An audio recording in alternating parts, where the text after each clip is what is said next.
வணக்கம் நண்பர்களே, நான் உங்கள் மெட்ராஸ் விவசாயி.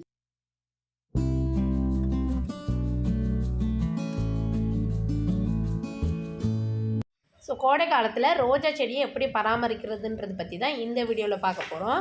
நமக்கு ரோஜா செடினா எல்லாருக்குமே பிடிச்ச ஒரு செடி. ஏன்னா அதோட பூக்கள் ரொம்ப அழகாக இருக்குன்றதுனால நம்ம எல்லாருக்குமே ரொம்ப பிடிக்கும். ஆனால் நம்ம என்ன தான் ரோஜா செடியை பார்த்து பார்த்து வளர்த்தாலும் அந்த கோடை காலம் வந்துருச்சுனாவே ரோஜா செடியில் நிறைய பிரச்சனை வர ஆரம்பிக்கும்.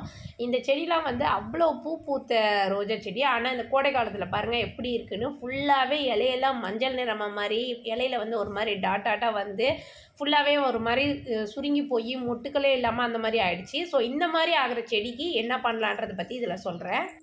கோடை காலத்தை பொறுத்த வரைக்கும் ரோஜா செடியில் நிறைய ப்ராப்ளம் வர்றனால இந்த மாதிரி வளர செடி எல்லாத்தையுமே ஒரு ஒன்றரை அடி அந்த மாதிரி விட்டுட்டு அதை கட் பண்ணி விட்டுறணும்.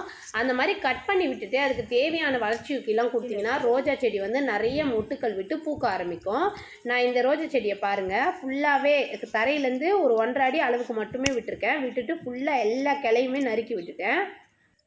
வளர்ச்சி ஊக்கி பொறுத்த வரைக்கும் ரோஜா செடிக்கு என்னென்ன கொடுக்கலான்னா, தேமூர் கரைசல் இருந்தால் தேமூர் கரைசல் கொடுங்க. அது நிறைய பூக்கள் வர்றதுக்கும் நிறைய துளிர் விடுறதுக்கும் நிறைய ஹெல்ப்ஃபுல்லாக இருக்குது. அதனால் அது கொடுக்கலாம்.